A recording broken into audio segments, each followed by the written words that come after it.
बोलिए सदगुरु देव की जय। परखे परखावे सदा सत्संगति के बीच, ताको हमारी बंदगी किंचित रहे न कीच। मंचासीन संत महापुरुषों, सत्संग समारोह में उपस्थित देवियों, बंधुओं, माता एवं बहनों, आज पूरे भारत में हिंदू समाज में महिलाएं सब तीज व्रत मना रही है। तीज करने का तात्पर्य क्या है? तो महिलाएं अपने अपने पति को दीर्घायु होने के लिए, लंबे आयु तक जीने के लिए ये व्रत करती है। ये व्रत महादेव जी और पार्वती जी का व्रत होता है। बंधुओं, कोई किसी के आयु को बढ़ा नहीं सकता, कोई किसी के आयु को घटा नहीं सकता है, कोई किसी के आयु को लंबा नहीं कर सकता है। ऐसा अगर होता तो मात्र हिंदू की औरत तीज मना रही है, कोई सिख की औरत, कोई ईसाई की औरत, कोई मुसलमान की औरत, कोई पारसी की औरत, कोई यहूदी की औरत तीज व्रत नहीं मना रही है। इसका मतलब उसके पति मर जाएंगे, उसके पति का आयु घट जाएगा। ये सब बहुत छोटी छोटी बचकानी बातें हैं। और धर्माधिकारी लोग, धर्म धुरंधर लोग अपने आमदनी के चलते, अपना पॉकेट भरने के चलते इस भोली भाली जनता को गुमराह किया है और झूठे झूठे तीर्थ व्रत और उपवास में इसको फंसा दिया है। पत्नी अगर व्रत करती है तो ये परिणाम कभी पति के ऊपर नहीं उतरेगा, और पति अगर व्रत करता है तो परिणाम कभी पत्नी के ऊपर नहीं आ सकती है। अगर पति को टीबी का बीमारी पकड़ ले तो बीमारी का फल कभी भी पत्नी नहीं भोग सकती है। अब पत्नी को अगर दम्मा हो जाए तो ये परिणाम कभी पति नहीं भोग सकता है। गोस्वामी तुलसीदास जी ने रामचरितमानस में लिखा है, कर्म प्रधान विश्व करी राखा, जो जस करहि सो तस फल चाखा। जो जैसा करेगा, प्राणी अलग अलग होते हैं। ये तो मोह का पर्व है। हम गलत काम भी करते हैं मोह में, और अच्छे काम भी करते हैं मोह में, भक्ति भी करते हैं मोह में, और चोरी डकैती भी करते हैं मोह में। आप किसी का बेईमानी कर लिया, किसी का दलाली किया, किसी का घूस खाया, मोह में अपने बाल बच्चों के लिए, अपने पत्नी के लिए, अपने माता पिता के लिए आपने किया। और पर्व त्योहार भी करते हैं मोह में, अपने बेटे के लिए जितिया करते हैं, अपने बेटे के लिए तीज करते हैं, अपने पति के लिए, जमीन के लिए, मकान के लिए, नौकरी के लिए। ये सब क्या है? सब बचकानी बात सब है। इस सब से कुछ होने जाने वाला नहीं है। साहब कबीर ने कहा, पाप पुण्य दो है बेरी, एक लोहा एक कंचन केरी। साहब कबीर ने कहा, पाप भी बेरी है, पुण्य भी बेरी है, धर्म भी बेरी है, अधर्म भी बेरी है। और आज मानव इसी पाप पुण्य के दुकानदारी में, इसी धर्म अधर्म के दुकानदारी में जाके फंस गया। बंधुओं, फर्क है कि पाप है लोहा के बेरी और पुण्य है सोना के बेरी। अगर आदमी को, मनुष्य को सोना का हथकड़ी लगाकर जेल में रखा जाए तो कभी खुश नहीं हो सकता है। क्यों? बेरी बेरी है, चाहे वो लोहा का हो चाहे सोना का हो। अगर सोना के पिंजरा में सुग्गा को रखा जाए तो सुग्गा कभी खुश नहीं रहेगा, कभी आनंद का अनुभव नहीं करेगा। क्यों? पिंजरा पिंजरा है, चाहे लोहा का पिंजरा हो, चाहे सोना का पिंजरा हो। तमाम दुनिया में जितने पाप कर्म हैं वो भी मोह में हो रहे हैं, और दुनिया के अंदर जितने भी पुण्य कर्म हैं वो भी मोह में हो रहे हैं। इसका परिणाम क्या आएगा?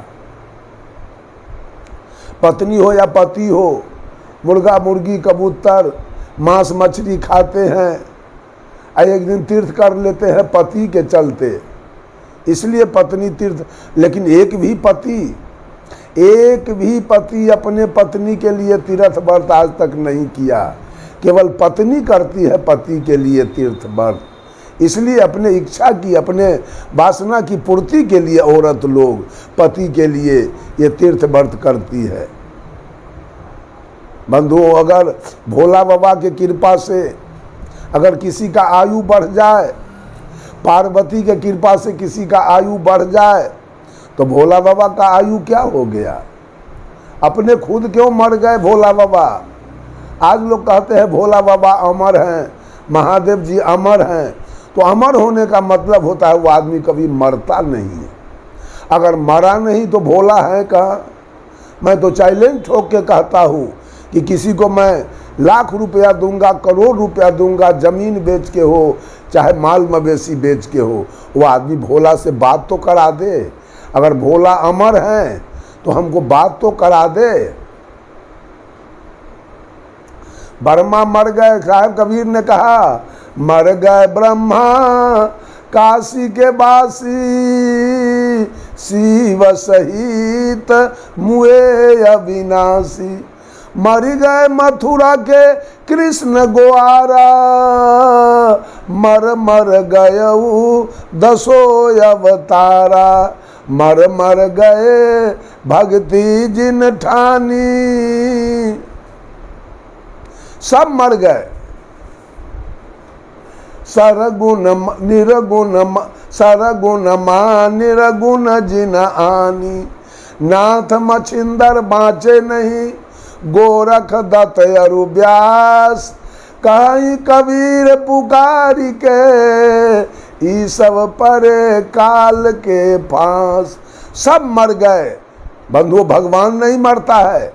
अगर आप भगवान कहते हो अब भगवान भी मर गया, इसका मतलब है वो भगवान नहीं था। इसलिए कि साहब कबीर ने कहा संतो आवे जाय सो माया, है प्रतिपालक काल नहीं वाके, न कहीं गया न आया। भगवान तो सबका प्रतिपाल करने वाला है, सबकी रक्षा करने वाला है, सबको सुख देने वाला है, सबको शांति देने वाला है। तो भगवान क्रांति क्यों किया? भगवान ने सबको मारा क्यों? इससे लगता है ये सारे भगवान आतंकवादी थे, सारे भगवान चंडाल थे, सारे भगवान अपराधी प्रवृत्ति के थे। सब लोगों ने धरती पर मार काट किया। भगवान का 24 अवतार बता दिया गया। भगवान 10 भगवान कैबिनेट स्तर के हैं, इनका पावर ज़्यादा है, और 14 भगवान स्टेट स्तर के हैं, इनका पावर कम है। 10 भगवान की चर्चा की गई है। ये धर्म धुरंधर लोगों ने, धर्माधिकारी लोगों ने अपने ग्रंथ में लिखा है कि भगवान का पहला अवतार मत्स्य अवतार है। भगवान मछली रूप में आए, शंखासुर राक्षस को वध किया और वेद को प्रकाश किया। दूसरे भगवान, अब बताइए, भगवान मछली जोनी में गया। मछली जोनी सुख का जोनी है, शांति का जोनी है। मछली जोनी मुक्ति का जोनी है। अगर मछली जोनी में मनुष्य जाए तो भक्ति करने की क्या आवश्यकता है? तो भगवान को ही मछली जोनी में भेजा गया। तो इससे क्या साबित होता है? मनुष्य कहाँ जाएगा? जब भगवान मछली जोनी में जाए तो आदमी को कहाँ जाना पड़ेगा? पहला अवतार में कहा भगवान मछली रूप में अवतार लिए, शंखासुर राक्षस को मारा और वेद को प्रकाश किया। दूसरे भगवान कछुआ रूप में आए और नरकासुर को वध किया, और समुद्र मंथन के द्वारा 14 रत्न निकाला गया। भगवान कछुआ जोनी में गया, कछुआ की जोनी सुख शांति की जोनी है, कल्याण की जोनी है, मुक्ति की जोनी है। भगवान गए कछुआ जोनी में, तीसरा भगवान का अवतार, बड़ा अवतार बताया गया। भगवान सुगर रूप में आए, हिरणाक्ष राक्षस को वध किया और विष्ठा में छिपी हुई धरती को बाहर निकाला। भगवान सुगर जोनी में गए। सुगर एक ऐसा जोनी है, दुनिया का सबसे गंदा चीज सुगर खाता है, पैखाना। उस जोनी में भगवान गए, सुगर जोनी में। चौथा अवतार भगवान का नरसिंह अवतार बताया गया। भगवान नरसिंह रूप में आए और प्रहलाद को रक्षा किया, हिरण्यकश्यप का कलेजा फाड़ दिया। भगवान एक को बचाया, एक का कलेजा फाड़ दिया। प्रहलाद बेटा थे, हिरण्यकश्यप पिता थे। अगर पिता पुत्र में लड़ाई हो, बाप बेटा में लड़ाई हो और किसी को पंच बना के बुलाया जाए तो पंच का यही काम है कि पिता को मार दो।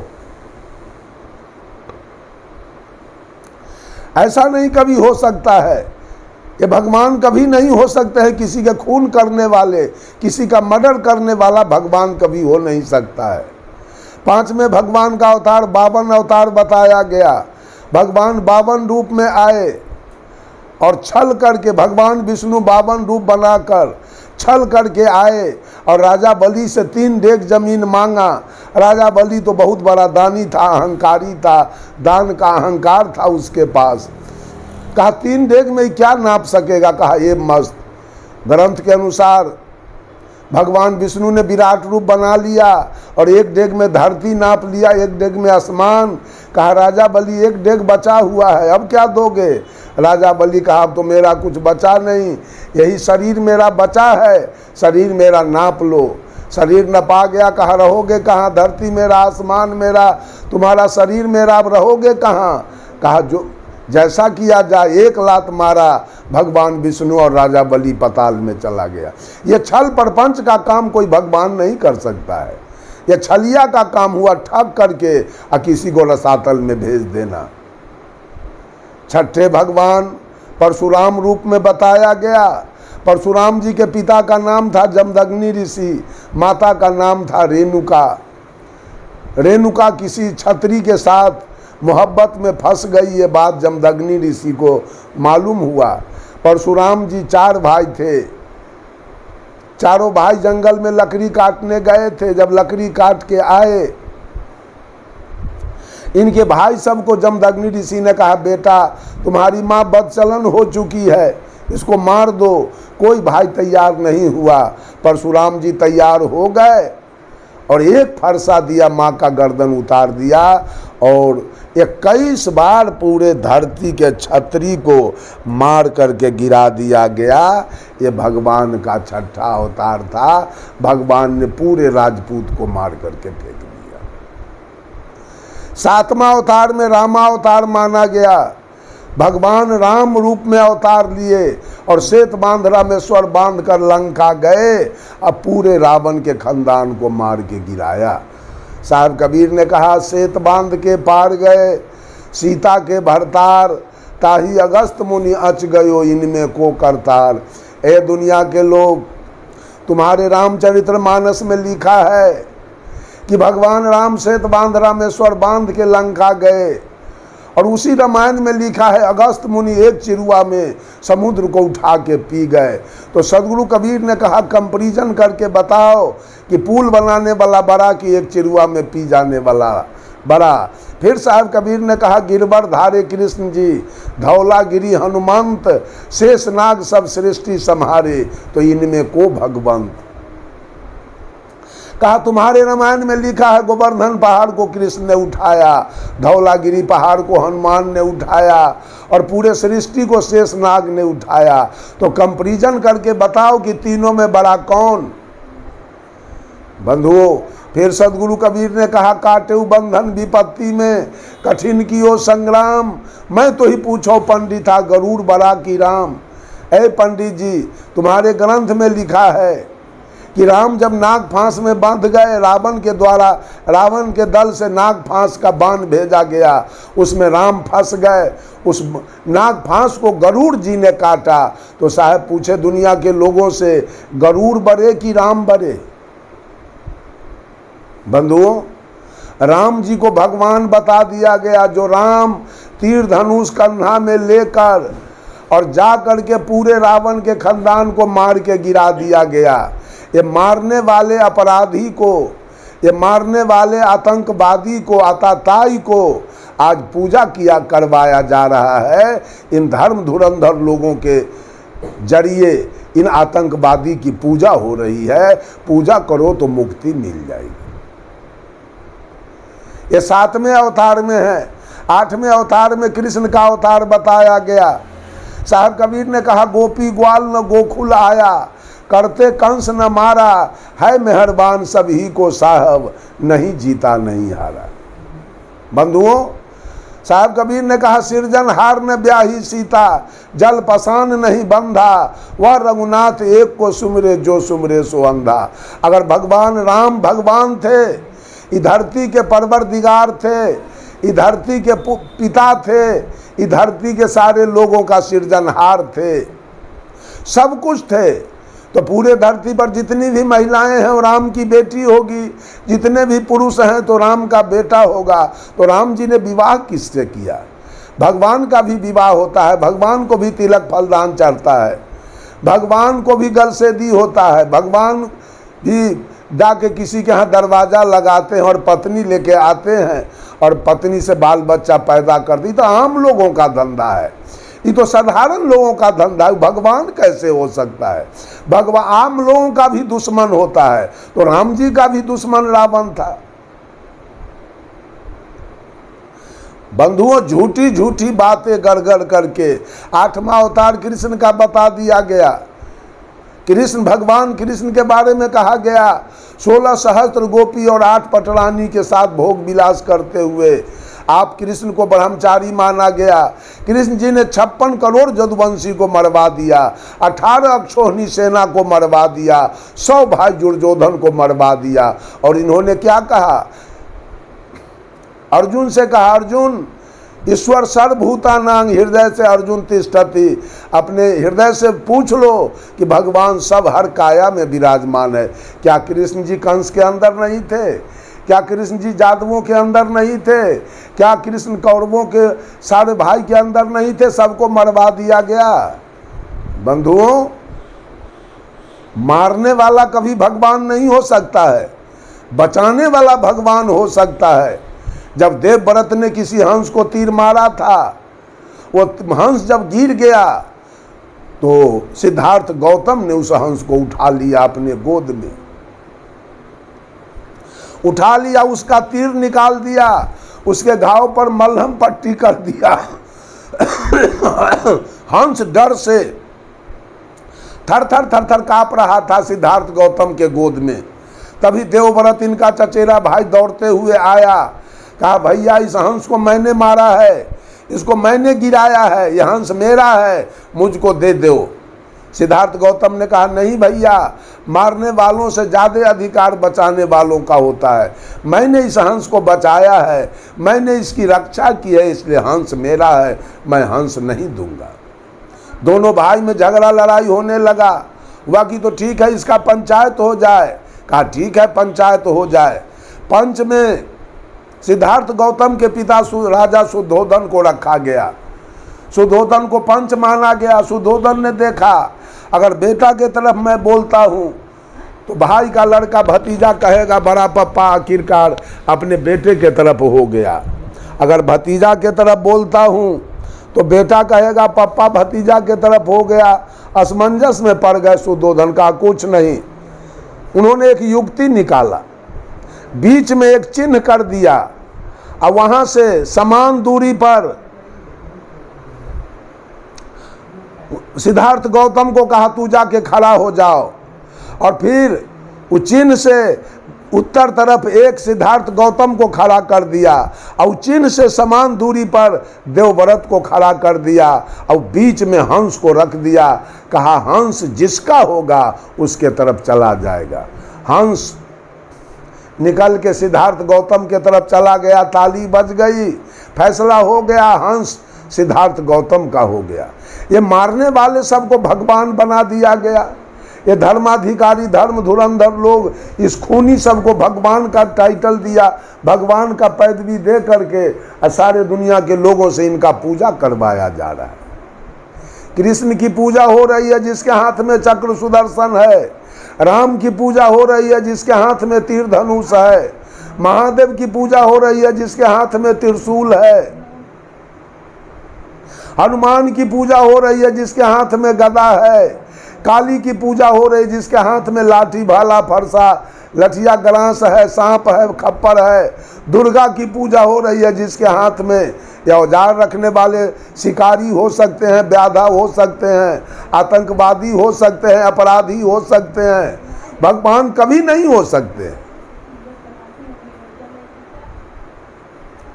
बंधुओं, 9वें अवतार में ये धर्माधिकारी लोगों ने, धर्म धुरंधर लोगों ने ऐसे साफ सुथरे छवि वाले भगवान बुद्ध को लेके फंसाया है।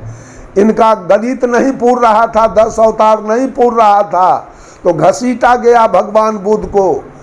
जो महापुरुष ने 22 प्रतिज्ञा में कहा कि हम ब्रह्मा विष्णु महेश को नहीं मानेंगे, हम राम कृष्ण हनुमान को नहीं मानेंगे, वैसे महापुरुष को 9वां अवतार में लेके घसीटा गया कि भगवान 9वां अवतार भगवान बुद्ध का है, जिन्होंने रक्त बीज दैत्य को मारा और जाति पाति का भेदभाव दूर किया।